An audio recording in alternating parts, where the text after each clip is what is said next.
तू जी योगविद्या आत्मसात केली आहेस त्याचा प्रयोग करण्याची वेळ आलेली आहे। ती शक्ती कोण आहे हे तू शोधून काढ आणि त्याचं काय करायचं हे तूच ठरव।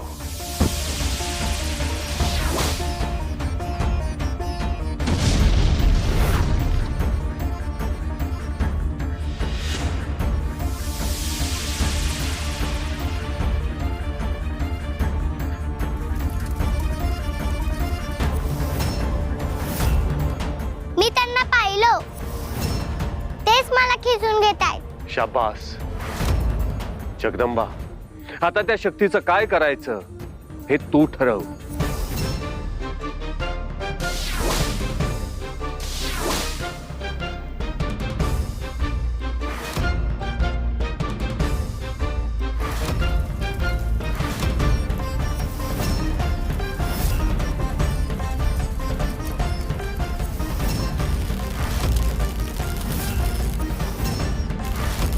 हे आमच्या या आकलनाच्या पलीकडचं आहे। ही कुठली तरी अज्ञात शक्ती आहे।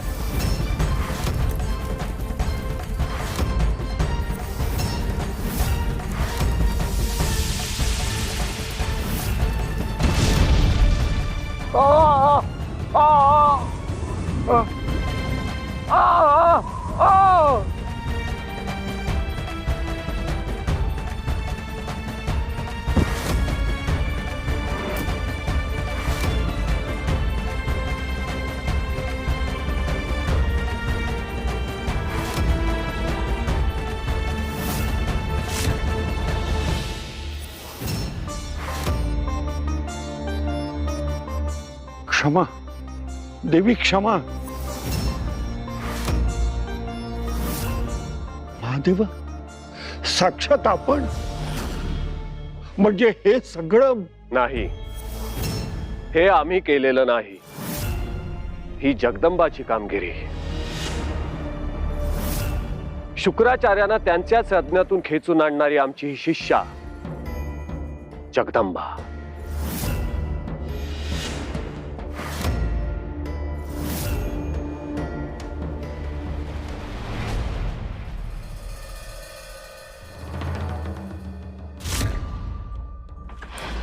चमत्कारच केला जगदंबा देवींनी। प्रभो, या अद्वितीय घटनेचा मी साक्षीदार व्हायला हवं होतं। एवढ्या कमी कालावधीत योगविद्येचा एवढा अभ्यास करून प्रभावी वापर करणारी दुसरी व्यक्ती शोधून सापडणार नाही। महादेवा, त्या साधू बाबांचं काय झालं? ते साधू बाबा म्हणजे असुरांचे गुरु शुक्राचारी। जगदंबा, ते आमचे मोठे भक्त आहेत। मग ते आता कुठे गेले? त्यांना आम्हीच एका ठिकाणी पाठवले आणि तिथे ते आमची वाट बघत असतील।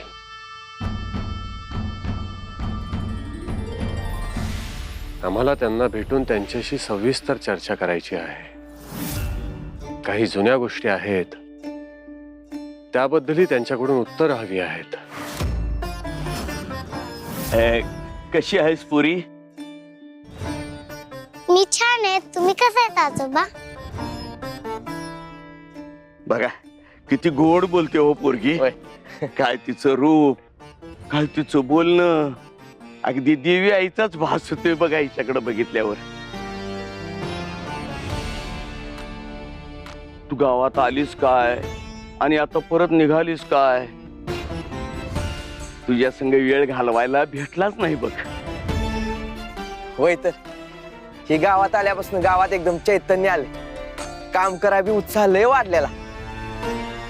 गावात एकदम सगळीकडे मंगलमय वातावरण आहे। अहो, साक्षात चैतन्य तो वास करत असल्यावर गावात मंगलमय वातावरण असणारच ना। काय हा तू निघालीस असं समजलं, म्हटलं शिदुरी द्यावी, तेवढीच आपली आमची आठवण। या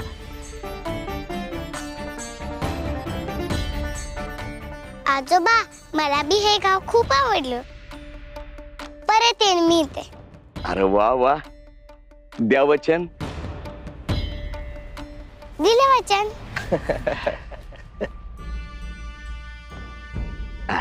बर, येतो आम्ही। काळजी घ्या. चला भेटूया. जगदंबा, आता कुठे जाणार? धनाजी काकांच्या शोधात जायचे आता. ध्यानातून मला हे तर कळलंय की समुद्रापर्यंत जायचंय, पण तिथून पुढचा मार्ग अजून सापडलेला नाही.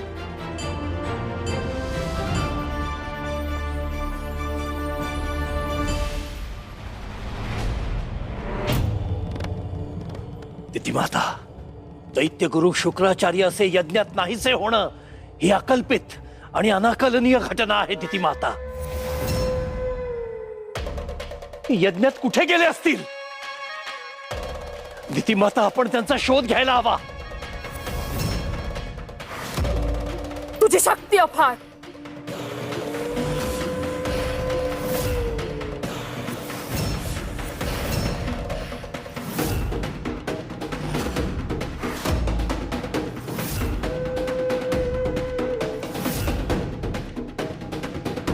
आम्ही या मायावी दर्पणामध्ये बघण्याचा प्रयत्न करतोय, पण काहीच साध्य होत नाहीये. दितिमाता, आम्ही स्वतः जातो आणि त्यांना शोधून काढतो. हा महिषा, असुर कुळाच्या काळजीपोटीच सांगतोय आम्ही. तू कुठेही जाऊ नकोस. कुठली तरी अज्ञात आणि सामर्थ्यवान शक्ती या मागे आहे हे निश्चित. ती शक्ती जर शुक्राचार्यांना अदृश्य करू शकते तर तिचं सामर्थ्य काय असेल याची कल्पना कर. आपणही सावध राहायला हवं. दितिमाता, दुसऱ्या कुणीही नाही. त्या चिमुरड्या जगदंबानं हा मायावी खेळ केलाय. आपण पाहिलंय हे. याचाच अर्थ तिचं सामर्थ्य आणि शक्ती दिवसागणिक वाढत चालली आहे हे लक्षात ठेव.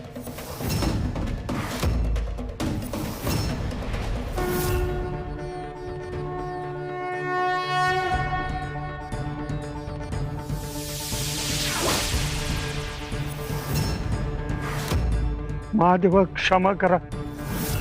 मला कल्पना नव्हती की आपण इथे असाल. अन्यथा असं धाडस मी केलंच नसतं. आम्हाला संमोहित करण्याचं धाडस केलं तेव्हा तुम्हाला कल्पना होती ना? महादेवांचं लक्ष विचलित करणं हे अत्यंत कठीण आहे आणि हे आम्ही तुला पुन्हा पुन्हा सांगितलेलं आहे. परंतु तुझ्या धैर्याचं कौतुक वाटतं, म्हणून ही कृपी आज आम्ही तुला देणार आहोत. याचा योग्य प्रमाणात वापर केला तर तू तुझ्या नियंत्रणाखाली कोणालाही ठेवू शकशील. त्यावेळी तुम्ही दुस्साहस केलात तेव्हा आम्ही तुम्हाला क्षमा केली, कारण आपण असुरांचे गुरु आहात आणि असुरांना मदत करणं हा आपला धर्म आहे. मात्र आज आपण जगदंबेच्या बाबतीत जे केलं त्याला क्षमा नाही.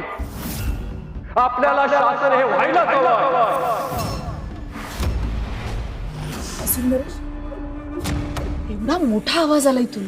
आम्हाला चिंता वाटली म्हणून आम्ही आलो. चिंता करण्यासारखंच घडलंय. ती जगदंबा चिंचपुरात आली आहे. तिला अंकित करण्यासाठी दैत्यगुरूंनी यज्ञ आरंभला होता. अचानक त्या यज्ञामध्ये ते स्वतःच खेचले गेले आणि अदृश्य झालेत. जगदंबा चिंचपुरात? आणि हे आपल्याला कसं कळलं? तुम्हाला काहीच कसं माहित नसतं? सम्राज्ञी आहात ना. तुमच्या लाडक्या दासीनच आम्हाला ही वार्ता दिली होती. कोणी? मनोरमेने? हो, तिनं आधी तुमच्याच कानात खुसफुस केली असेल असंच वाटलं होतं आम्हाला. पण तुम्ही तर अगदी अनभिज्ञ दिसताय. नक्की काय बिघडलंय? तुमची विश्वासू दासीच तुमचा विश्वासघात करायला लागली की काय? त्या मनोरमेचा समाचार घ्यायची आता वेळ आली.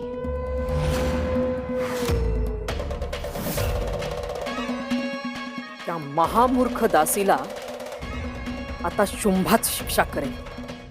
तिथिमाता, तिचं जे व्हायचं ते होऊ दे, पण दैत्यगुरु कुठे आहेत?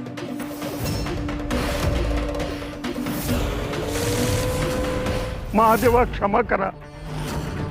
माझं चुकलं, खरंच चुकलं. ही पश्चात बुद्धी काही कामाची नाही. तुम्हाला शासन हे होणार म्हणजे होणारच. क्षमा.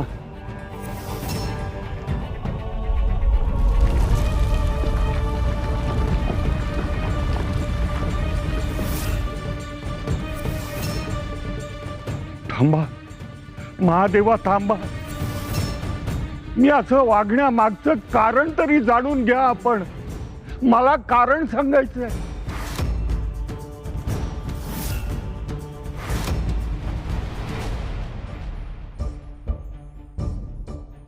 किती प्रेमळ आहेत हो ही तुळजाईच्या गावातले माणसं. किती छान जेवण दिलंय आपल्यासाठी.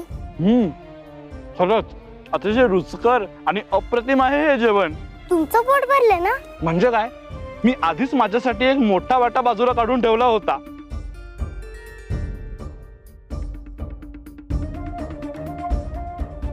नंदी महाराज, तुमच्यामुळे आपला प्रवास वेगाने होतोय.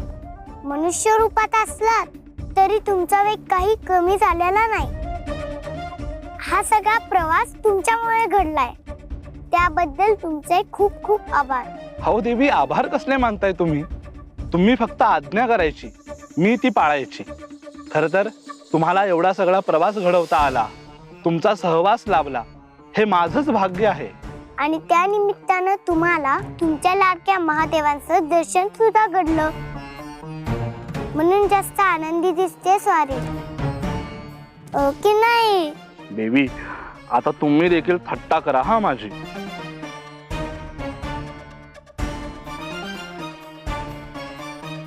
देवी चला, आता पुढच्या प्रवासाला निघायला हवं. हो निघूया, पण त्याआधी ते ठिकाण अजून नीट दिसतंय का हे एकदा बघते.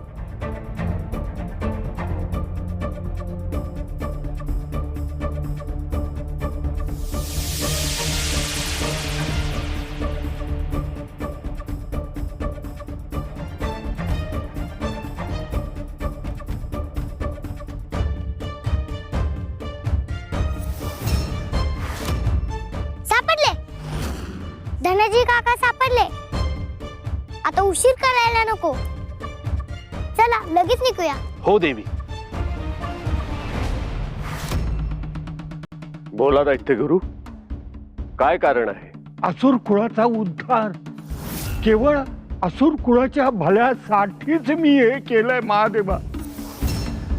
तुम्ही तुमच्या भक्तांच्या मागण्या मान्य करताना मलाही तसंच असुरांच्या सगळ्या मागण्या मान्य कराव्या लागतात, पूर्ण कराव्या लागतात देवा. पण तरीही माझं चुकलं. मी मान्य करतो माझी चूक. पण क्षमा करा देवा, क्षमा करा.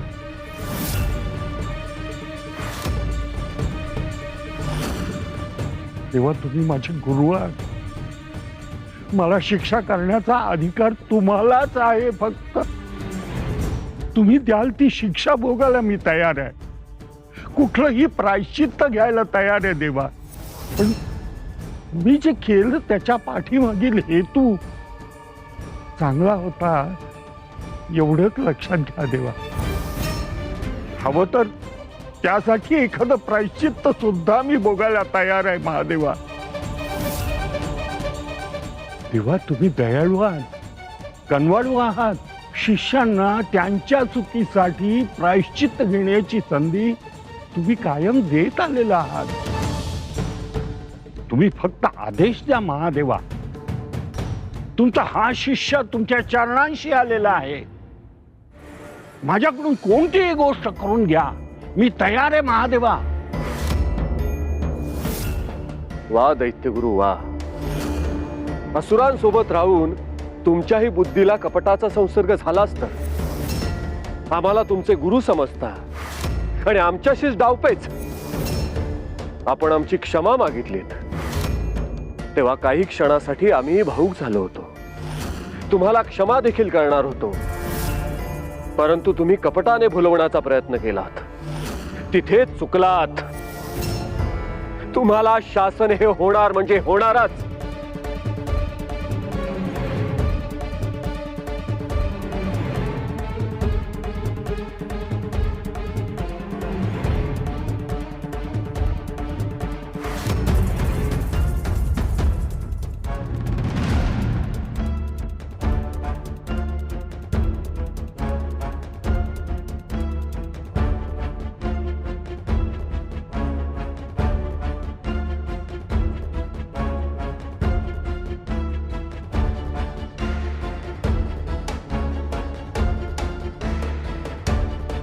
आता जोपर्यंत तुम्ही कपट विसरून पूर्णपणे भानावर येत नाही तोपर्यंत तुमची सुटका नाही.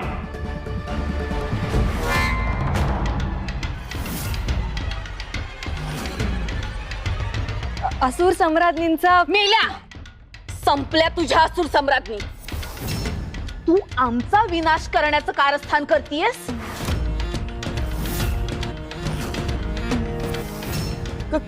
काय झालं सम्राज्ञी? नाही म्हणजे तुम्ही असा अचानक निरोप धाडलात, आता इतक्या संतापल्या आहात. माझ्याकडून काही चूक? चूक? महाभयंकर अपराध केलायस तू. तू आमच्या पाठीत खंजीर खुपसतीयस. तुझी सगळी कारस्थानं आम्हाला समजलीयत. थेट असुर नरेशांना त्या जगदंबाची वार्ता देऊन आलीस, तीही आम्हाला न सांगता. चालती हो इथून. पुन्हा तोंडही दाखवू नकोस आम्हाला. यांच्यापर्यंत आली वाटतं बातमी. आधीच माझ्यामुळे शुक्राचार्य नाहीसे झाले. आता हिनेही मला हाकलून दिलं तर झालं संपलं सगळं. मनोरमे सगळं संपलं. नाही मनोरमे, काहीतरी शक्कल लढवायला हवी. ठीक आहे सम्राज्ञी, जाते मी. आता तुम्हाला तोंड म्हणून दाखवणार नाही. काय आता खऱ्याचं मोलच राहिलं नाही इथे. आणि आता तुमचाच माझ्यावर विश्वास राहिला नसेल. त्याच विश्वासाचा घात केलायस तू मनोरमे. अहो सम्राज्ञी, मान्य मला माझ्याकडून चूक झाली. अहो पण हे सगळं तुमच्याच भल्यासाठी होतं. आणि खरं सांगायचं झालं तर हे सगळं तुमच्यावरच उलटणार याची मला आधीपासून भीती होतीच. अहो आम्हाला तू मूर्ख समजतेस का? खरं सांगते सम्राज्ञी, मी त्या जगदंबाला पाहिलं. पण तेव्हा तिच्याकडे एक भयंकर असं शस्त्र होतं. मी पाहिलं होतं. मुद्दा हा आहे की तू आम्हाला न सांगता तू परस्पर जाऊन असुर नरेशांना का सांगितलंस? नाही असुर सम्राज्ञी, अहो त्यांचे सैनिक तिथं गस्त घालत होते म्हणून त्यांना समजण्याआधी हे आपल्याला समजलंय हे त्यांना समजावं म्हणून मी. बस, तुझ्या या भाकड कथांवर आम्हाला जराही विश्वास नाही.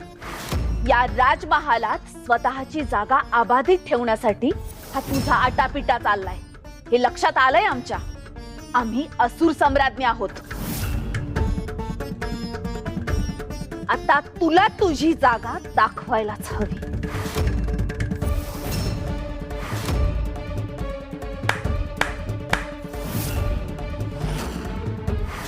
आज्ञा असुर सम्राज्ञी. या दासीला कालकोठडीत टाका. घेऊन जा इथून तिला. अहो काय करताय? मी तुमची विश्वासू दासी अहो तुम्हाला माझा उपयोग होणार आहे इथून पुढे. तुम्ही काय करताय सम्राज्ञी? अहो दया करा माझ्यावर. घेऊन जा हिला.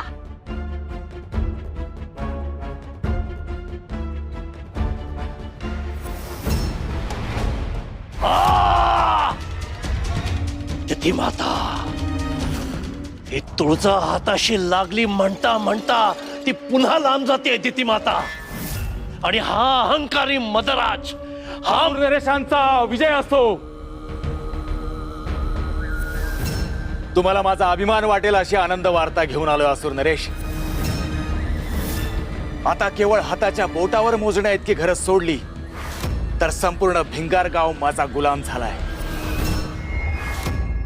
आता लवकरच जगदंबा आपल्या हाती आहे. असुर नरेश, हा माझा अपमान, याचा काय अर्थ घ्यायचा आम्ही? इथे ज्या पोकळ वल्गना केल्यास हे त्याचं पारितोषिक आहे. जगदंबा लवकरच तुझ्या हाती येईल म्हणतोयस. अरे ती त्या भिंगार गावात सुद्धा नाहीये. तिथून ती नाहीशी झाली आहे आणि याची गंध वार्ता सुद्धा तुला नाहीये.